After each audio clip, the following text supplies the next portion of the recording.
Hello and welcome to the Fit to Transform podcast, where you learn how to train and diet effectively and, most importantly, how to maintain those results for life, once and for all. I'm Nikias Tomasiello, a transgender training and nutrition coach working online with anyone who's ready for a true lifestyle transformation, anywhere they may be in the world. As a friendly reminder, any and all information provided is for educational purposes only. You should consult with your doctor before implementing any changes to your diet and exercise program. With that disclaimer out of the way, thank you for being here. Now grab yourself a cup of tea or pre-workouts and enjoy. Yo, dear listeners, hello and welcome back to the podcast. I'm going to start this episode with a special announcement, which is a shameless plug, but since what I'm plugging is completely free, I have no shame. I want to announce that just last week I released the Mask/Femme Physique Blueprint, which I'm going to refer to as the Blueprint because otherwise it's quite a wordy title. Anyway, in a nutshell, this is a set of 4 different gym programs. 2 of them are designed to develop a more mask physique, the other 2 are designed for a more femme physique, and they have options to train 3 or 4 days a week, demo videos and written instructions for each exercise. And then there's a training and nutrition guide, which includes evidence-based advice on how to make each session, each exercise, and each set effective, guidelines to set your calories and macros, including adjustments for gender-affirming hormone therapy, and finally, it covers how to cut, bulk, track progress, and make adjustments when you hit a plateau. I made this blueprint with my typical client in mind, someone who struggles with all or nothing patterns. So it likely resonates with you if you start strong but you fall off after a few weeks, you feel like you have to be perfect to make progress, you over-restrict and then eat everything in sight, or you jump between plans without sticking to one. I'm really proud of it, and if you want it, sign up for my newsletter via the link in the show notes, and you're going to get it automatically within a few minutes. And make sure to check your spam folder. Anyway, I thought this announcement would be perfect for today's episode because, as you already know from the title, I'm going to cover 7 reasons hard-working trans lifters get dieting burnout. Do you have to be trans for these 7 reasons to apply to you? No. But I personally identify as a hard-working trans lifter, and I specialize in working with them. And that's why I think it's important to put it in the title and to reference it here, so that you know that I see you, dear listener. This is your episode. And I know for a fact that you are not lazy, you are not inconsistent, and you are definitely not lacking discipline. In fact, it's the opposite. You work hard, you follow the plan, and you push yourself. But every time you try to diet, you burn out. You either quit early or you push so hard that the diet becomes miserable, and you still don't end up as lean as you wanted. Your problem isn't motivation, it's strategy. And as I've said, since 2019, I've coached trans lifters exactly like you, people who do everything right, but still don't get the return on their effort that they deserve. And getting the opportunity to work with so many of them, I've identified 7 of the most common reasons why they burn out dieting. And in this episode, I'm going to cover all of them and the solutions I found to be most effective. So let's get straight into the first of these 7 reasons, which is that your deficit is too extreme. And I get it. You want fast results and you're willing to work hard for them. But you can only work this hard for so long before you burn out. And if you're still not seeing the results you want, it's because it's not been long enough for you to get any. In this situation, eating more calories will actually get you to your goal faster. And I know that it sounds counterintuitive, because in theory, if you eat more calories, and you're still eating below your maintenance calories, your deficit is going to be smaller, so you're going to lose fat more slowly than if you were eating fewer calories and creating a larger deficit. The thing is that this is only true if you stick to the process for the same amount of time in both scenarios. If you can only stick to really low calories for 2 weeks before burning out, you're going to lose a lot of fat, but for just 2 weeks. On the other hand, if you can stick to higher calories for 6 months straight, you're going to lose fat for a whopping 6 months. So it doesn't matter that dieting on higher calories is slower in the short term, because being consistent for longer on these higher calories is going to help you achieve your goal faster in the long term. As a side note, I'm not against a big deficit for a short period of time. If you're willing and able to work hard for 2 weeks, go for it, assuming this is a safe approach for you physically and mentally. But once you reach your tolerance threshold for such an intense diet, instead of trying to push through, increase your calories to a more moderate deficit, which you can then sustain for the weeks and months to come. Reason number 2 is that your food choices are too unforgiving. You're eating chicken, rice, and vegetables on repeat. You stop having chocolate, meals out, and any joy in your life because they're not worth the calories or because they're not healthy. And I'm making air quotes here. There is a time and place for extreme dietary restriction. And that's when you have an extreme short-term goal. For instance, I was this strict when I was prepping for my 2022 photo shoot, when I got really fucking lean, which is obviously the scientific term.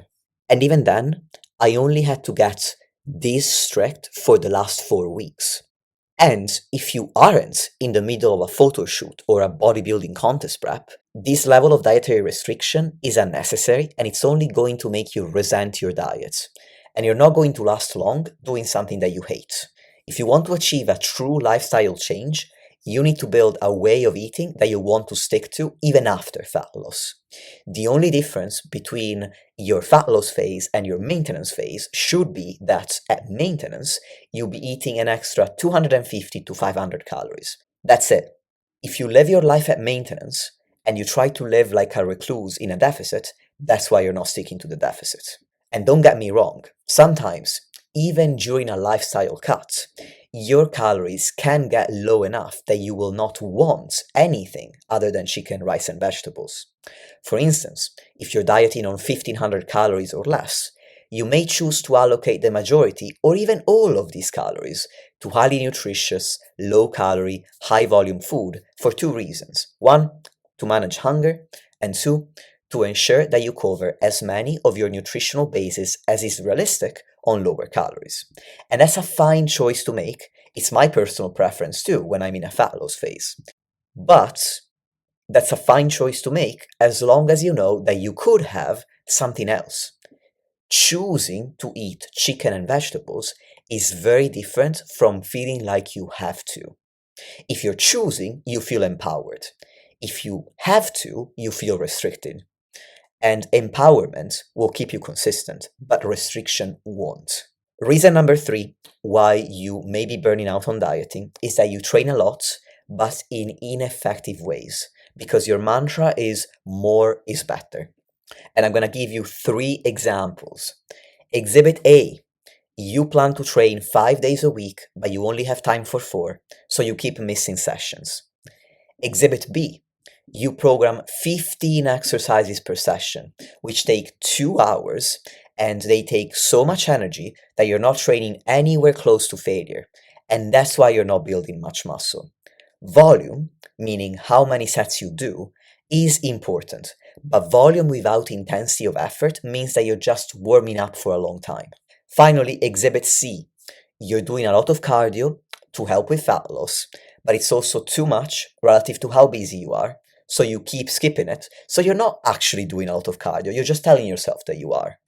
Or maybe you are doing it, but you can't recover from this much activity, plus lifting hard, plus being in a calorie deficit. As a result, progressive overload is stuttering or non-existent, and or you keep getting sick or injured. What you need is a program you actually have the time and recovery resources for. As a result, you'll be able to be consistent enough and to train close enough to failure to see meaningful results. More is not better, enough is better. And that's why you want to get your free copy of the Mask/Fem Physique Blueprint, because the programs are specifically designed to be effective and sustainable. Reason number 4 is that you, my friend, are a control freak. And I'm calling you out on this because I'm a certified control freak too. So I have first hand experience overcoming this attitude through years spent coaching myself and others. And for a control freak, learning more about training and nutrition can be incredibly empowering, but it can also give you the illusion that you can force your body to do exactly what you want. And this backfires fast. And I'll give you examples using myself this time.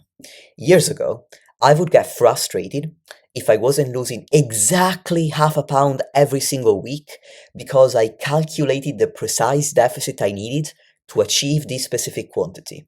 So instead of celebrating the fat loss that I was still achieving, I mourned the results that I felt entitled to get based on my, in quotation marks, scientific approach.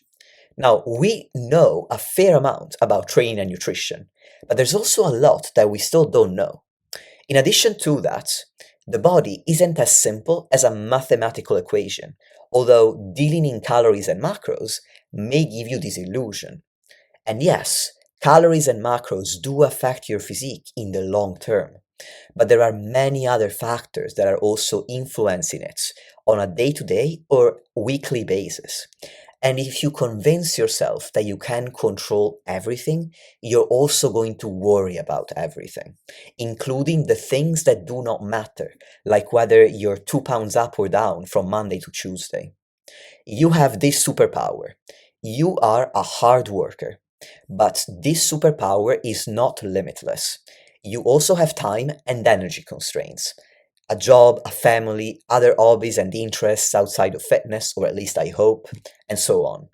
So you need to make sure that you are channeling this superpower into the things that truly make a difference, because worrying about everything else is just a distraction. Reason number 5 is that your targets are too inflexible. Targets like 1500 calories and 10,000 steps per day are less effective because they are too inflexible. If you maintain your weight on 1900 to 2000 calories, 1500 isn't your only choice for a deficit. You could eat 1800 calories and still lose weight, just more slowly. And the difference in caloric expenditure between 9500 and 10,000 steps isn't worth losing sleep over. Your body does not operate within such narrow parameters, so you won't get better results by being more anal. You're just making it harder to hit your targets. And when you make it too hard, and you're prone to all or nothing thinking, you give up completely. That's why I use target ranges, like 15 to 1800 calories and 9000 to 11,000 steps. Moreover, the goal with calories and steps is to achieve a weekly average, not to hit these ranges on the nose every single day. My approach isn't just effective, it also encourages you to fit your targets around your life instead of fitting your life around your targets, which gets ugly real fast when these targets are too inflexible. For instance, if you have a really busy day and hardly any time to think about food, that's an excellent opportunity to aim for 1500 calories. You're gonna lose fat a bit faster and you won't even notice that you're eating less. On the other hand, if you have a dinner date, 1800 calories can make life a whole lot easier and still keep you in a deficit. Moreover, if you borrowed 200 calories from another day, now you get to eat 2000 calories and still be in a deficit because your weekly calorie average is right on target. Being flexible is not an excuse to be lazy. It's the only way to turn fitness into a long-term lifestyle. The next reason number 6, why you may be burning out on dieting, is that you cannot cope with mistakes. And I've got 2 examples for you. Exhibit A, you meticulously plan and prep your meals, but an impromptu takeaway on a Wednesday night snowballs into going over your calories every day because you already fucked up once, in quotation marks. And Exhibit B, you put all of your workouts on your calendar, but you missed one, so why bother with the rest? You need to stop trying to make every day perfect and start focusing on how you can make shitty days less shitty. Your results depend on the average of your behaviors. Getting a perfect average is impossible, but you can bring up the average by improving on your worst days. And the final reason I'm going to cover today, my dear listeners, is that you refuse to recover. Most of us understand that rest days from training are necessary for progress. You cannot grow without recovery. Ironically, taking a similar approach to dieting prevents psychological burnouts, and yet so many of us hard-working lifters fail miserably at it. Importantly, it's not your fault. You're just doing what we've all been taught. Most people in the Western world diet themselves into the ground until they either give up or they're happy with their physique. But that's not how I coach, because in my experience, every 6 to 12 weeks of consistent, successful dieting, many people need a psychological break, which I call a recharge phase. And this isn't YOLO time, where you eat whatever you want without tracking anything and you forget what a vegetable looks like. It's a phase, an intentional phase, during which you're increasing calories back to maintenance for a period of time in order to lower this psychological burnout, this diet fatigue, and restore your drive to diet. This is, again, a solution to diet fatigue. And it's also a great opportunity to practice what you will have to do the rest of your life after dieting, which is maintaining your fat loss. And if you want to learn more about how to identify when you may need a recharge phase and how to implement it successfully, I've got another podcast on this, and that's episode 53, Why You Stop Sticking to Your Diet and What to Do About It. So check that one out. In summary, these are 7 of the most common reasons why, in my experience, hard-working trans lifters like you burn out on dieting. Number 1, your deficit is too extreme. Number 2, your food choices are too unforgiving. Number 3, you train a lot, but in ineffective ways. Number 4, you're a control freak. Number 5, your targets are too inflexible.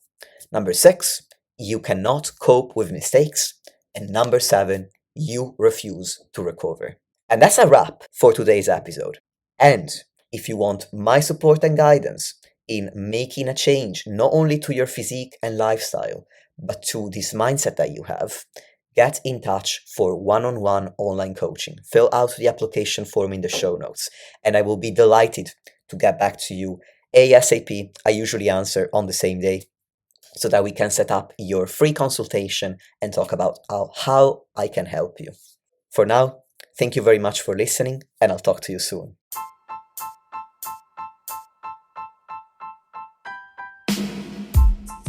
Lastly, if you want to support the podcast and help me reach more people, please leave a 5-star rating or review on any podcast platform that you're using. Thank you very much for listening, and I'll speak to you soon.